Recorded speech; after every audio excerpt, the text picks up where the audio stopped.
All right. Haven't tried to do this from my phone before, so it'll be fun. And I can't see how many people we have very easily. We're up to 18 total. Okay, well, I think that's a good enough group. We can go ahead and get started. Thanks all. It's our June steering committee meeting. And for those of you who are just joining, again, my apologies. We're having an employee kind of resource wellness day today, and I just stepped out. So I'm in our quiet corner of our convention center, and I will hopefully not inflict too much noise on you guys. And thank you, Kevin, for handling the slides for me. So you want to move to the agenda? All right, so we've got really action-packed agenda today. We'll go through updates as usual real quickly, and then Ellume is going to be presenting on the results of the surveys and interviews that they did with building departments in Arizona and New Mexico. And then Tristan's gonna lead a discussion around resilience metrics and some of the analysis that we will be able to get from PNNL in support of the project. And then we need to have a little bit of discussion about the in-person IECC training that ICC will be providing later in the year. And then finally, next steps. So next slide. Kevin, did you want to do any status updates on the grant or otherwise related to project administration? Yeah, there's no major updates. I think with DOE, we're still in a period of uncertainty. The communications pause continues, but I think we actually are becoming a little more confident that budget period 2 funding will be made available to the RECCE 1 recipients like our project. So yeah, a little more confident that we'll be able to continue working on the project with federal funding past September of this year, which is great. So I think the only update there really is that we're still waiting for DOE to resume communications, and we're working on our what's called the continuation application, so we can access the next tranche of funding over the next, I guess it'd be an 18-month period if I'm remembering correctly with all the changes. So things are moving along. We have the next TAG meeting is happening on the 26th of this month, and we're continuing to develop some code concepts and language and reason statements. All right, thank you. And then the only update I had, as some of you may recall, in addition to the challenges of the communication pause, there is guidance from Department of Energy, quote unquote, banning equity work. And it's related to an executive order that was issued back in January. So I put in a grant application. It's a small grant amount, but put in a grant application through the Urban Sustainability Directors Network in order to get us some funding to directly support the Equity Advisory Panel on the thought that piece may fall under that ban, and we don't want to jeopardize that piece of the work. And those awards were announced yesterday, and we were successful. So we now have dedicated funding to support the Equity Advisory Panel stipends through the end of this calendar year, and also ensure that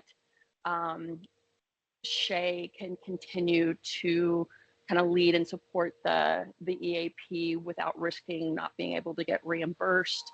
SDR is continuing to work with the EAP. Their funding right now is also coming from outside the federal grant. So this is really exciting that we're going to be able to preserve that really important work throughout the year.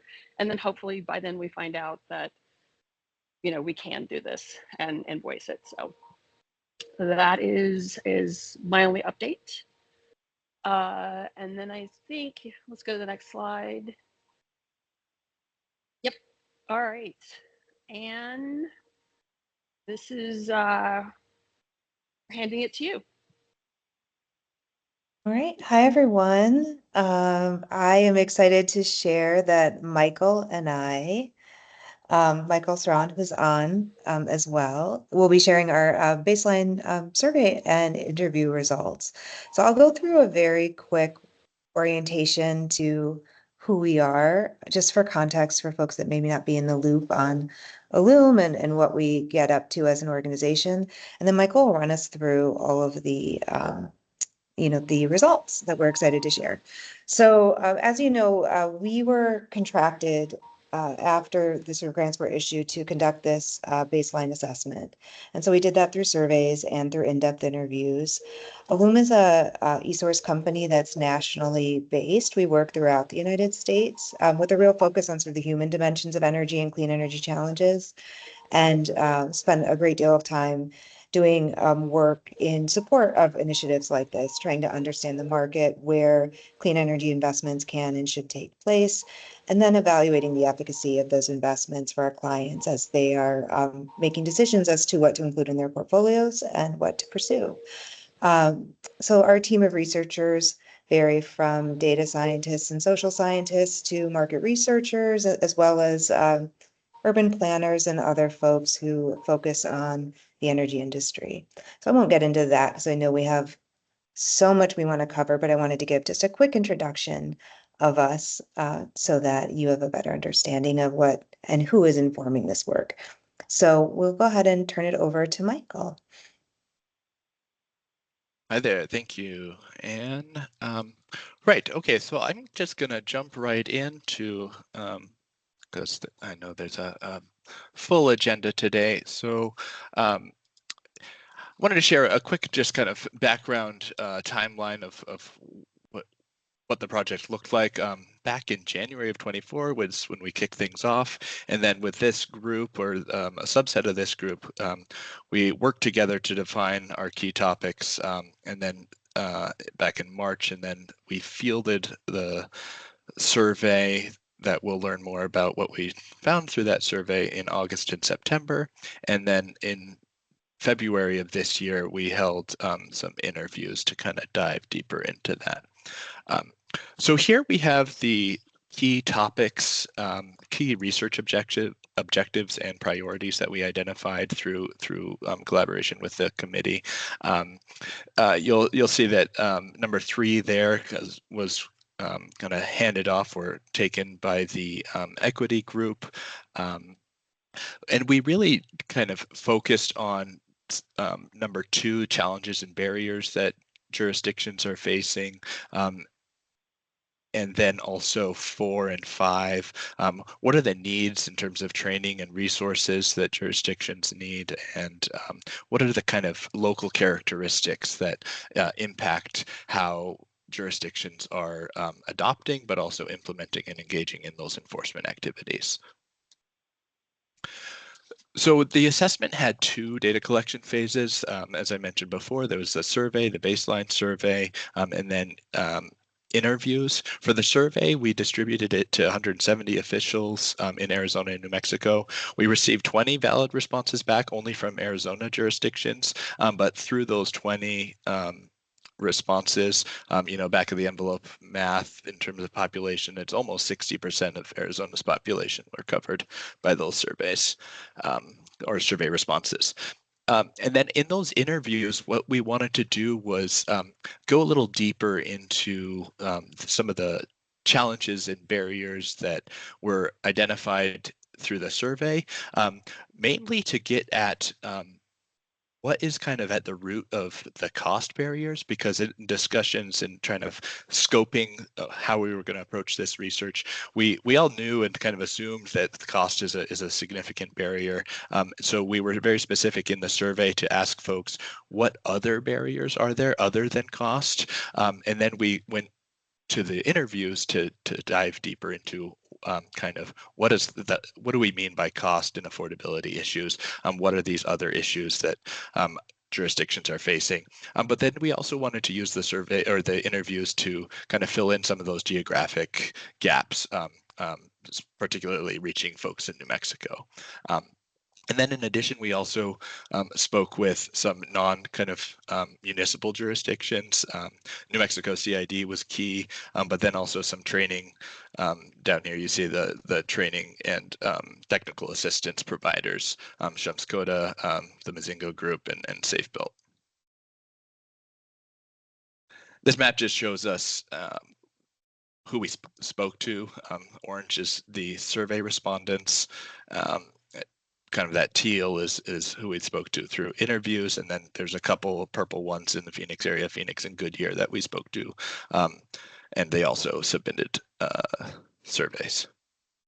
So we got pretty decent Arizona coverage in terms of geographic and kind of that rural and urban divide, and New Mexico was less. We had less coverage and only spoke to them through the interviews, but we did get Las Cruces. So these are sort of the buckets that our key findings, but also the priorities fell into, and we'll go into each of them. But first, I want to spend just a couple minutes talking about what we learned in terms of local jurisdiction characteristics. I should also note that I can't see any of you, so please, if you have a question or need me to stop talking, do so verbally because I can't see you. So as we looked at respondent jurisdictions from the survey and then spoke to people and through the interviews, there were significant differences in the impact, significant differences that impact jurisdictions' ability to adopt and implement codes effectively. In terms of kind of context, Arizona is a home rule state, and jurisdictions are able to independently adopt and enforce their codes, and there are no statewide staffing or certification requirements. So what this kind of results in is a more fragmented code landscape where the quality of energy code and quality and consistency of energy code enforcement is really dependent on available resources, but also local priorities. And then in New Mexico, the state adopts a statewide code. And so there's this statewide mandate that jurisdictions have to adhere to. And the state does provide some resources to help meet that mandate. In Arizona, a lot of jurisdictions do rely on third-party contractors for various code activities, especially inspections, whereas in New Mexico, there's legislation prohibiting third-party inspectors, and that was called out as a barrier to jurisdictions' ability to kind of meet that capacity or address that department capacity constraint. I really want to kind of focus most of our time on some of the barriers and challenges we heard, and these bullet points are kind of the key points I want to make, and I'll spend a little bit of time on each of them. But I'm first going to share a few of the specific survey results that we found in relation to barriers and challenges. These are responses to barriers, and again, we asked for non-cost barriers. And we asked them to differentiate between adoption and implementation. So these are barriers to adoption. First, what barriers do they experience, and then if they could give us what is the most significant. So you see resistance from stakeholders, political will, and then staff resources and complexity of codes coming out at top. But the most significant is kind of a three-way tie of this resources, but also kind of resistance to energy codes. And then from a implementation standpoint, compliance challenges came out was the most common, but if you look at like the most significant, it's again a kind of a three-way tie between lack of resources, again, capacity, staff capacity or expertise to implement, and that gets kind of to the complexity issue. But then compliance challenges, which we associate with some of those stakeholder resistance issues and political will. So through interviews, we were able to dive a little deeper into what folks are seeing in terms of cost. And it really kind of is there are two components: direct costs to the jurisdiction, particularly when it comes to adoption, which include just training staff, time that staff need to take to learn about the new code. The cost of the code books themselves is a significant barrier. Yeah, just that the demands on staff time that goes into learning about and amending and just adopting code is significant. But then also all of the stakeholders that the jurisdictions we spoke to talked about the cost to builders and homeowners as being a barrier, because that's what they're hearing, and that's kind of their main one of their main priorities as they're weighing the code to adopt and which amendments to make. And so again, from resistance from stakeholders, that includes from builders and contractors and homeowners, concerned about increased cost to construction, which impacts housing affordability. Many folks cited, the housing crisis and it being expensive to live in various jurisdictions and not wanting the energy code to be a driver of that. Folks also talked about entrenchment and resistance to change being a significant barrier to code adoption and new code adoption. We've done it this way for so long. Our inspectors know how to do it this way, and even if we adopt a new code, they may still inspect based on old standards. So there's some of that at play as well. And then just pushback from stakeholders when it comes to the adoption process, and also a willingness to comply with the new codes. And political dynamics were at play, certainly, and were called out as significant in both Arizona and New Mexico. In Arizona, being a home rule state, it's a little bit of a different dynamic because each state has to deal with local politics and kind of those local influences when actually adopting. Many cited the challenge of trying to balance sustainability or climate goals with the cost component. And then in New Mexico, because there's still a political component, but it's a little different because it's a state adopted code, but local jurisdictions may experience kind of pushing up against that because maybe what is adopted at the state level doesn't align with local politics. And this dynamic was kind of expressed within the context of North and South, or kind of desert versus kind of northern mountainous regions in New Mexico, where local jurisdictions felt that maybe the statewide code doesn't apply as, it doesn't align as well with some of the rural southern jurisdictions. And staff capacity kind of across the board was cited as an issue. Jurisdictions are at or under capacity. And then when it comes to adoption, that's a whole nother kind of demand on their time. So addressing that capacity issue is a challenge. And sometimes energy code takes a less is prioritized less than some of the other codes, where jurisdictions are really focused on building safety, and kind of the energy code and energy conservation is lower on the totem pole. And many folks, and especially when we spoke to some of the technical assistance providers who serve New Mexico, but also Arizona, complexity really came out as a challenge. And we heard this also from building officials themselves, that energy codes these days are just complicated. They're very technical, and inspectors and building officials don't always know how best to interpret them and how to apply them across their jurisdictions.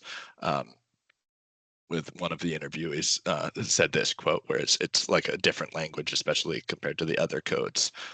So interpretation really kind of causes some consistency issues across jurisdictions.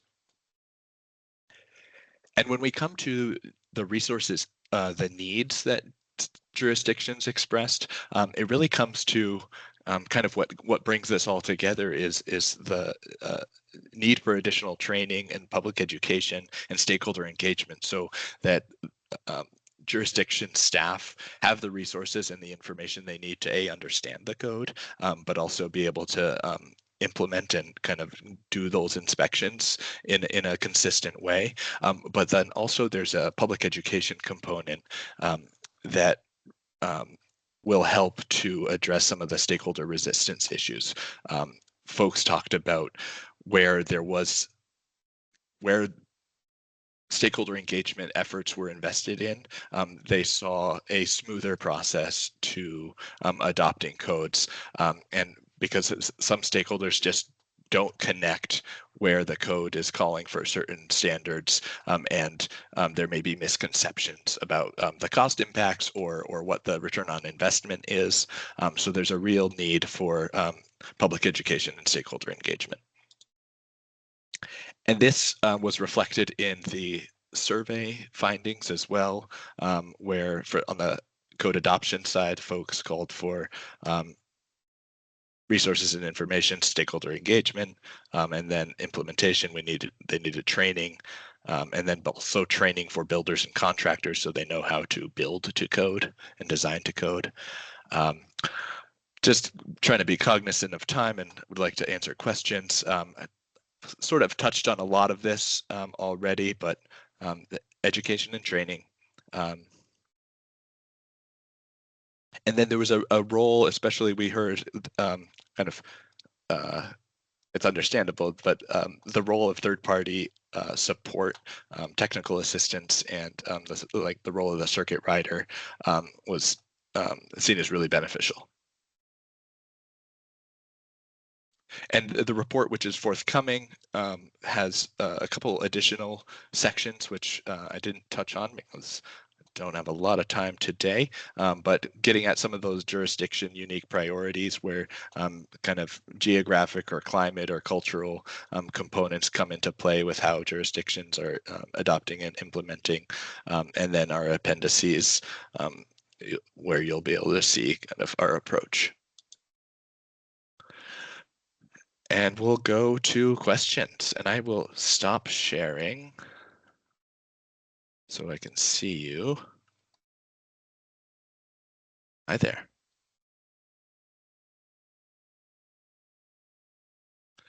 I recognize that was fast, and maybe y'all don't have any questions, but happy to answer them if you do.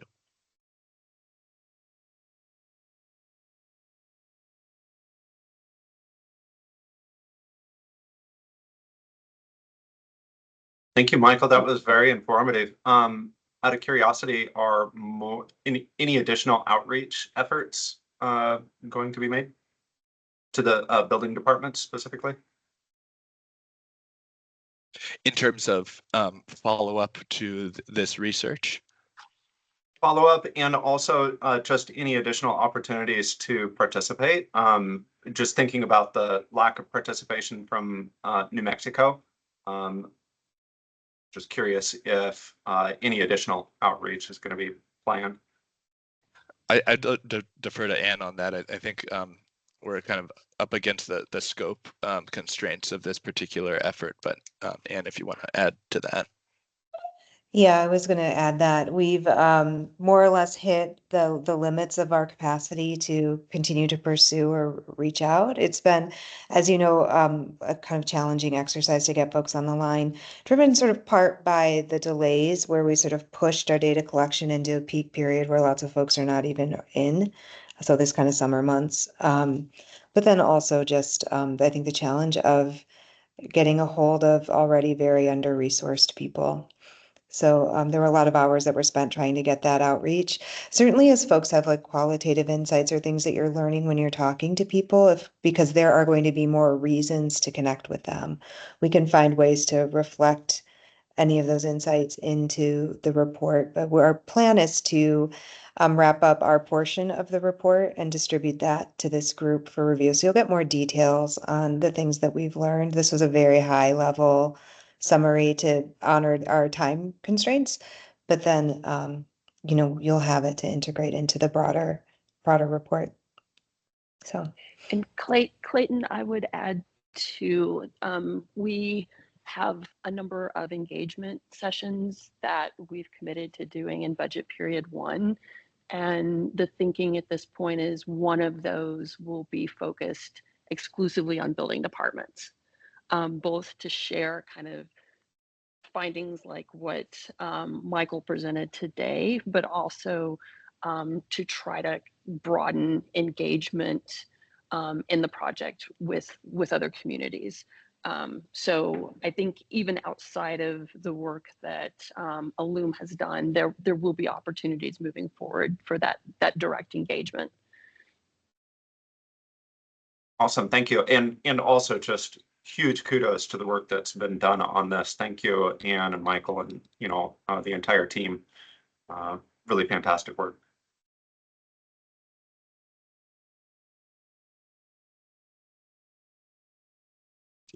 I saw somebody. Clapping, thumbs up. Oh, go ahead. No, I was just gonna say I'm seeing thumbs up and clapping. So. Yeah, I thought I saw somebody raise their hand, but maybe that was a different reaction. And I did want to, I would be remiss to note that our colleague Bahare, who has been a tremendous kind of leader on this effort, had to be elsewhere today. Otherwise, she would be presenting this, but I wanted to just name her on this effort. Michael, thank you. This is actually Julia Smith with the Institute for Energy Solutions at the University of Arizona. I'm the one that had my hand raised, and then I took it down because Clayton asked a little bit of what I was going to ask. And I also wanted to just say, in response to what Clayton was asking, I think some of the Living Implementation Guide resources will sort of pick up where Ellume left off too. So I think there will be other opportunities for people to participate in terms of providing their input too. So in the future through our work. But in response to this was great. I know everybody's been hearing me say we've been waiting for the results of this for a long time. So I'm really excited to finally hear what you guys found. And I was interested if you got any additional insight into sort of specific recommendations that people gave or suggestions as to the types of resources that would be helpful for them to meet some of those barriers. Or was it more just, we don't have the resources, things are really expensive, we don't have the expertise and that sort of thing? Or was there anything more specific that people talked about? Yeah, so that was a tricky one, and there was a lot of kind of at least initial responses like, I need more money, I need more staff. But then when kind of prompted to get into it, checklists was flagged as a very useful resource for early on for adoption, to kind of like, what are they? And I know some of these resources do exist and are used, but to the extent that jurisdictions are using them or are aware of them is a little unclear. But pre-adoption checklists calling out significant changes, but then also tailored checklists for jurisdictions. And I think jurisdictions lack the capacity or struggle to have the capacity to develop some of those resources on their own. So that was one of them. Perfect. That's great. That's really helpful. That's consistent with some of the other things that we've been talking about more recently. So that's really great to know.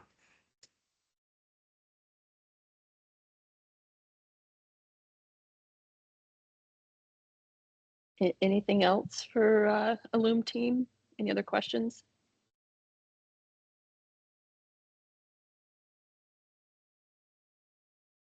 If not, thank you, Michael, for the presentation. Thank you, Anne, for your team's work. It's really valuable to kind of helping us, along with some other pieces, set the stage for some of the more specific challenges that hopefully other pieces of this project will be able to address at some level, like as Julia said, through the implementation guide. So thank you. You're welcome. Thank you. Thank you. Kevin, do you want to go back to sharing the, yep, go. All right, so this next piece, Tristan's gonna walk through. We keep calling the Recce grant a grant. Technically, it is a cooperative agreement, which means that DOE has a more participatory role. And one of the pieces of that is they're going to be providing technical assistance through the Pacific Northwest National Laboratory.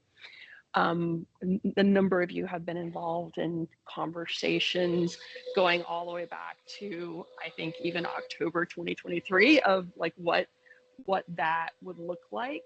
And so MBI is working right now to finalize with PNNL what that analysis, what that technical assistance could look like. So Tristan's got kind of an overview and some questions for you about what, especially those of you who are leading local code adoption processes, you know, think would be most valuable to us. So, all right, Tristan, all yours. Thanks, Leslie. Thanks everyone, and especially Illum for the presentation. A lot of that actually teed up some of this conversation pretty well, I think. And so we're in the process of meeting with PNNL to understand how they can layer in and support some of this work. And this will be an ongoing effort over the next few years. The immediate task that we're going to have them work on is doing some analysis and modeling of parts of the code against some metrics to get us some information. And so I want to talk a little bit about what form that analysis can take and the types of information we can get out of that, and get folks' input on what's going to be most useful and most helpful for what parts of the code. And those aren't questions that we're necessarily trying to fully answer today, but it's stuff that I kind of want to seed in the back of your mind so that as we hand over the next set of deliverables from the code, which is going to be a more clear and articulated scope and outline of what's going into the code with narrative code concepts to say, this is included, this is what that code measure is going to adopt. And so as folks see that, and I think people already have a sense, those of you who have been participating on the deep dives, and you know, some of this is obvious, right? Like extreme heat stuff, water access, you know, the common hazards, things around that are going to be in there. But as you're thinking about moving this code forward, and especially the resistance from stakeholders that Michael was talking about, the pushback that we're going to get, what information, what results, what technical analysis, technical justification, economic analysis, cost information is going to be most helpful to move this forward, to overcome those obstacles, to respond to stakeholders. And so that's kind of like the framing that I want us to think about this with. And if folks are really interested in this, there's some papers that PNNL has written about similar exercises that they've done for other kind of like code exercises, code measures, and things like that. So a lot of this really boils down to, in addition to just basic first cost analysis and energy modeling results, a hazard risk analysis. And so looking at different hazards and the potential for those hazards, the damage that those hazards cause, and the way that our code measures mitigate the impacts of that. So when we're talking about extreme heat and extreme cold, and the potential for grid outages during those extreme weather events, and looking at passive survivability and passive envelope improvements in code measures, PNNL can do modeling that shows the increased habitability of different buildings and structures during a grid outage, so that you know, okay, this building with these code measures, standard base code, remains habitable for 24 hours, for 12 hours, whatever. With our code measures, remains habitable for 72 hours or 7 days, whatever that is. they can do damage risk assessments that quantify the likely damages in economic terms during event and the probability that those events are to occur over a 50 or 100-year timeline.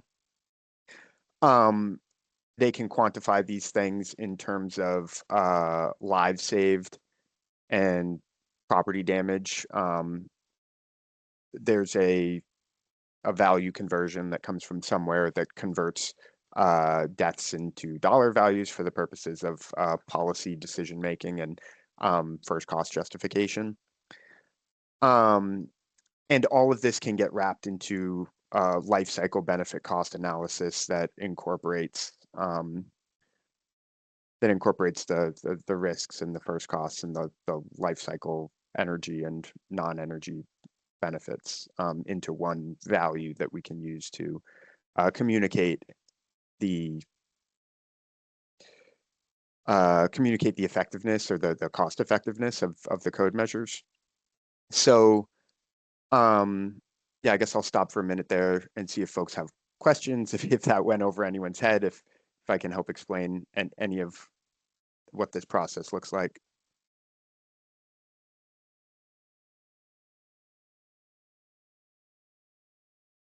Not seeing anything. Okay, so can we go to the next slide?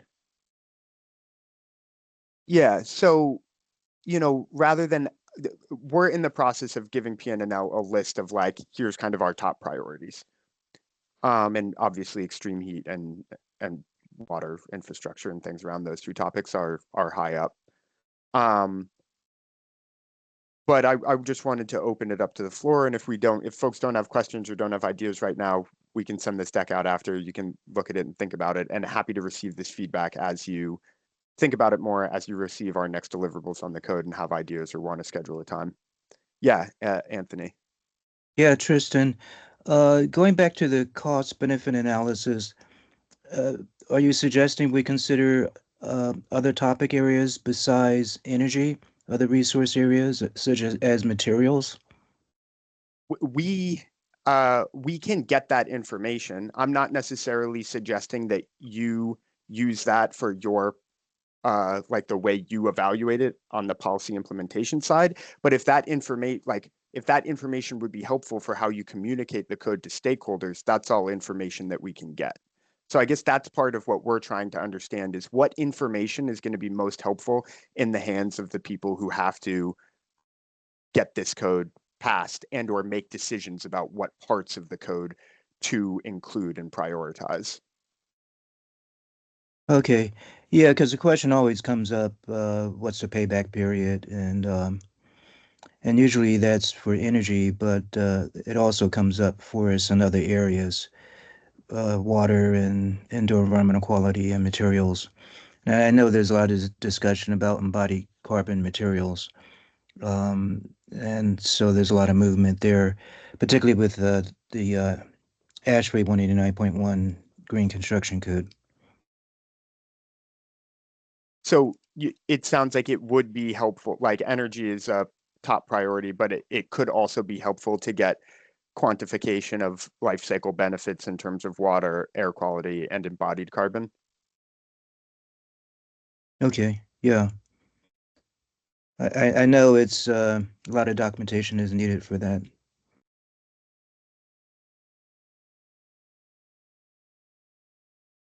Yeah, Clayton.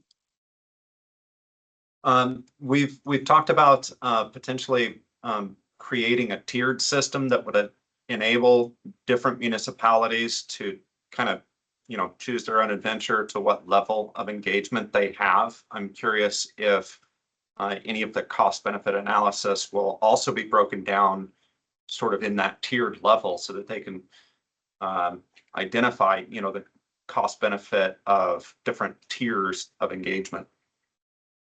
Yeah, that's kind of what I'm trying to tease out. So I think the short answer is that my hope is yes, this information could help enacting jurisdictions prioritize which measures make sense under which scenarios, right? Like the most cost-effective measures in a category, maybe those make sense to make mandatory for everyone.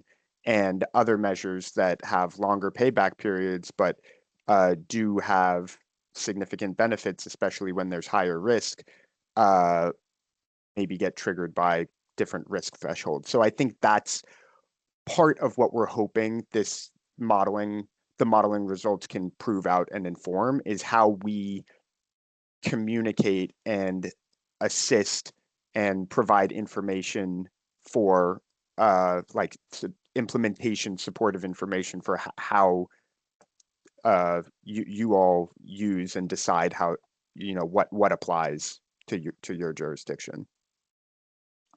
So, you know, in that vein, as you're thinking about, you know, measures that you're not sure is the juice worth the squeeze here? I mean, I think some things, there's a lot of proven, you know, pretty available results already, right? We know air tightness is kind of low cost, has a good benefit. So as we get into some of the, you know, maybe fringe topics or things that are more in earlier stages of development, have not been implemented throughout the country, which of those you think are priorities that may get pushback, and how these modeling results can arm you with the information you need to know that this is worthwhile.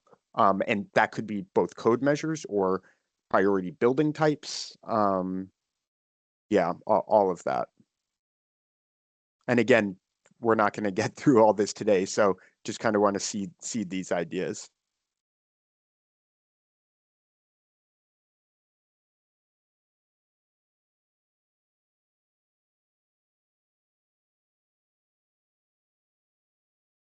Not seeing any more hands, so that's that's what I wanted to present and get on everyone's mind. So appreciate your time. And Tristan, to your earlier statement, if you have some kind of follow-up questions or prompts that you want to have me send out along with the follow-up email, let me know, and I can include that. Yeah, I think it probably makes, we're working on getting the code concepts and like full code scoped outline together. And I think when that goes out, it would make sense to have that go with it, so that we just kind of re-up this, and as folks are digesting that, they can think about those questions in context of that next code deliverable. Excellent. All right. Thank you. All right. So this is kind of our next steps and you know, upcoming things to look for. Slide. With the completion of the analysis of the surveys and interviews, that is our only deliverable / milestone for this current quarter. So that is what is due in July, post the end of June. So we continue to be on track with this project. IECC training is continuing to happen. If you haven't seen the training list and registration links, feel free to let me know. I can always send those back out to you. Six of the trainings have been completed. There's another 7 to go. And then I'll, with the follow-up email, send out a survey or at least some questions for you all. But ICC needs us to decide where we want the 3 in-person trainings. So I will send out a request for all of you. So please look for that email, because I want to try to get an understanding of like, where do we best locate these in terms of geography and relative to where we think we can get the best attendance, but also see if any of you have space that could be used to host. And once we understand the location and the availability of space, then ICC can proceed with planning for those. But I just wanted to throw it out and see, for those of you, especially with the local jurisdictions, anyone want to suggest a space? Or offer Hey, up any Leslie. thoughts? Uh-huh. This is Lauren with City of Mesa.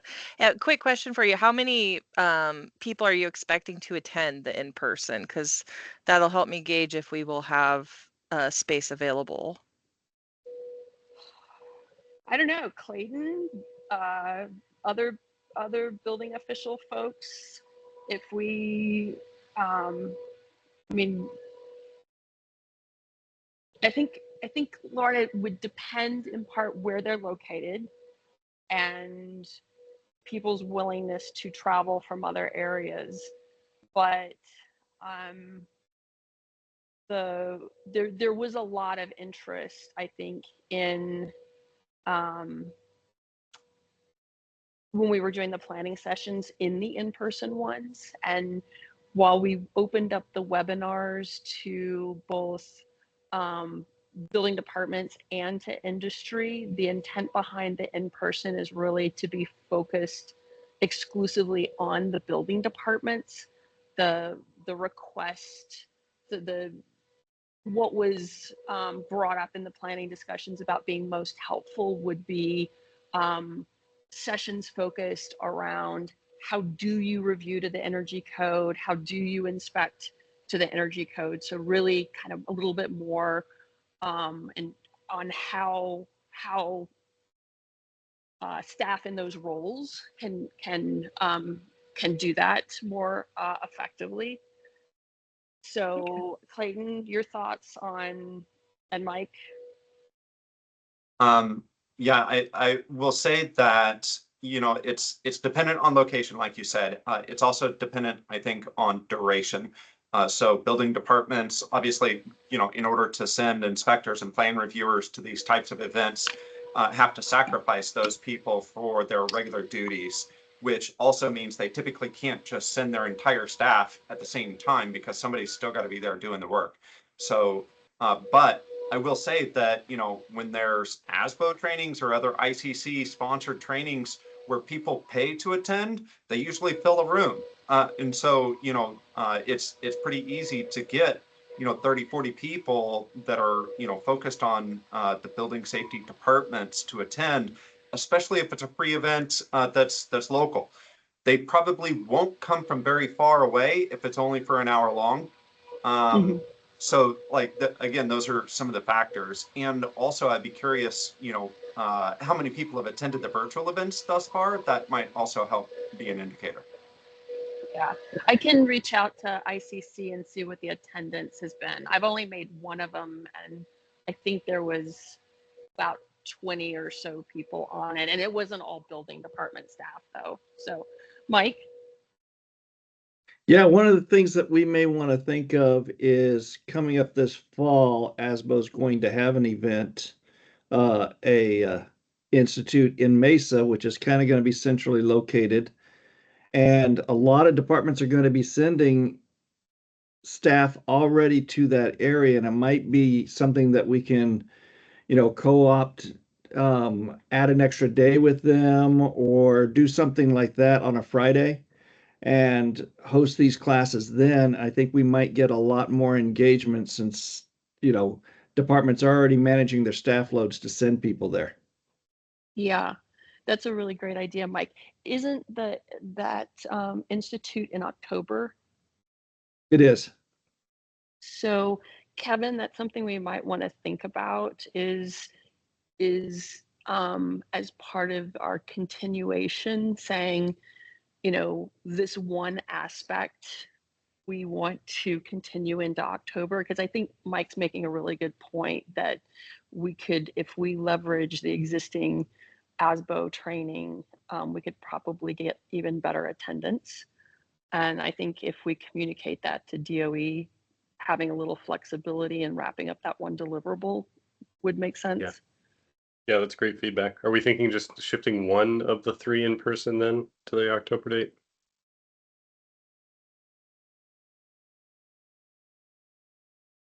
Well, it would be one or two potentially. I think so, Kevin. I think we need to loop back with ICC and get a clear understanding of their expectation in terms of like length. You know, is this a 1 day? Because I know it was going to be at least a full day, but is it also a multi-day? Or could we, if they're thinking only 1 day, could we make it a multi-day in conjunction with ASBO and then do one in New Mexico? So just, I think we just need to wrap back around with them, get some more feedback from the jurisdictional representatives and just kind of hash out a plan with them. Does that make sense? Yeah. Okay. And there All could right. be, you know, some real benefit to breaking up on multiple days. Again, going back to the staffing thing, you know, not everybody can be sent at the same time. And also you could do, you know, residential 1 day, commercial the second day, something of that nature. Mm-hmm. This is Matthew, City of Phoenix. I've been away for most of this meeting, so I'm kind of jumping in a little bit blind. But I actually just took the IECC Essentials 2024 training class yesterday, and it was a full day class. Is that similar to what we're talking about here? It would translate to ASBO, but it would not be a free class. It would be people paying to go to that. I think Matthew, that's probably a pretty good analogy. I don't know how much ICC had anticipated customizing it to the feedback they got versus it being closer to like a pre-packaged class like you're talking about. So I think that does need to be, Kevin, again, part of the conversation. Okay.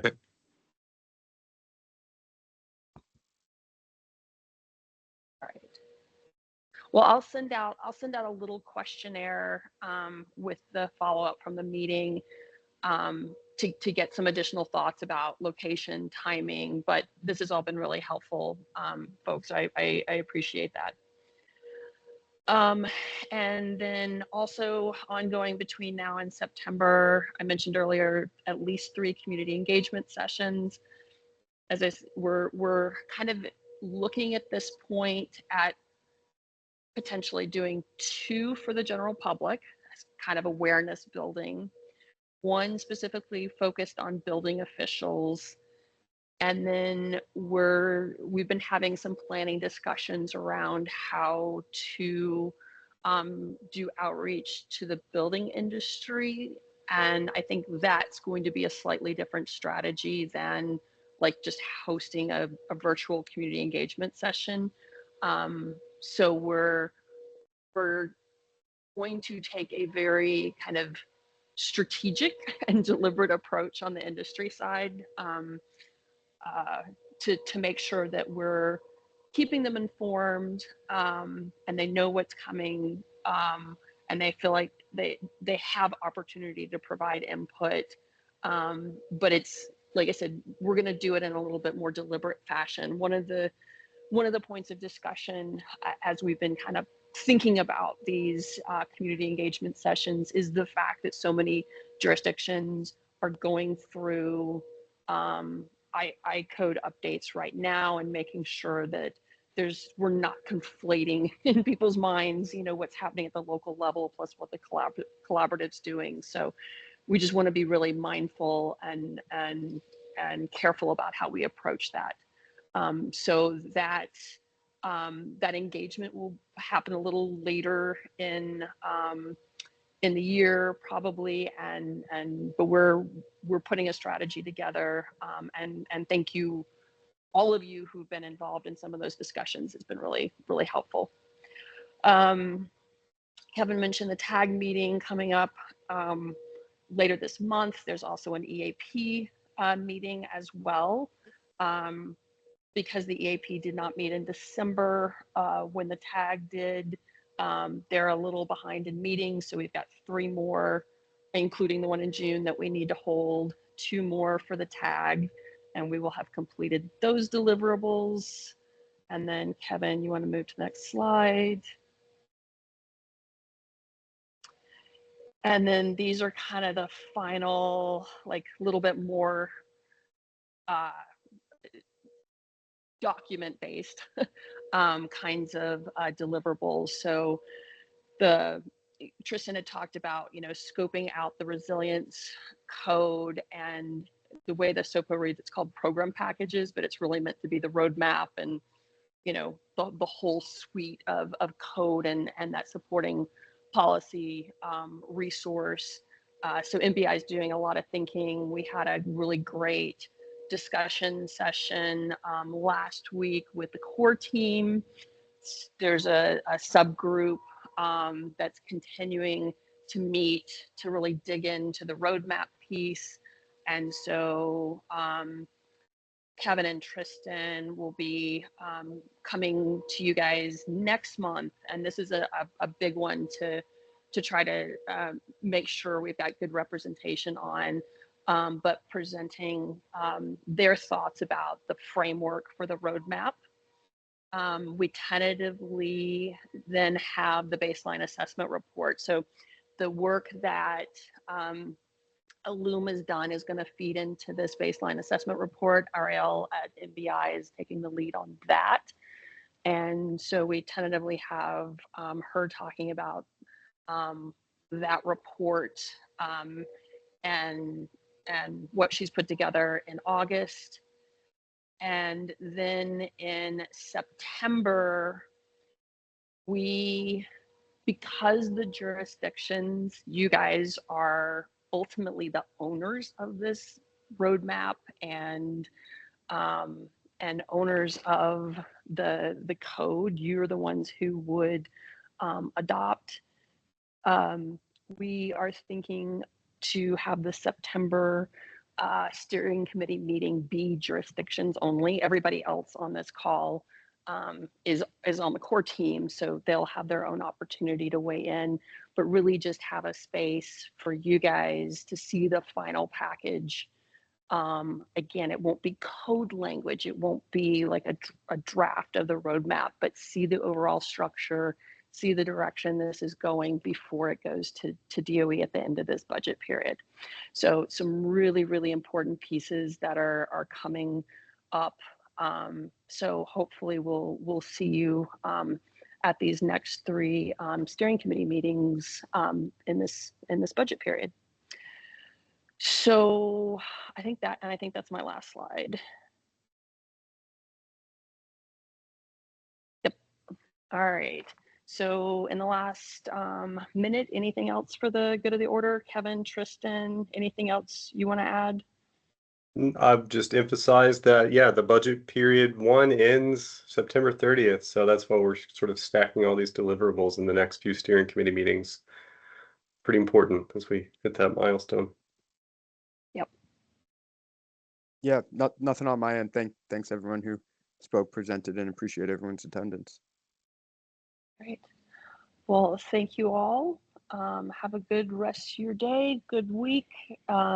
Hopefully everyone's got fun summer plans, vacation plans, and hopefully we'll also see you again back in a month.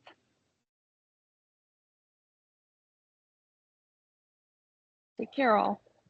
Thank Take you, care. Leslie. Thanks, everybody. You too, thanks.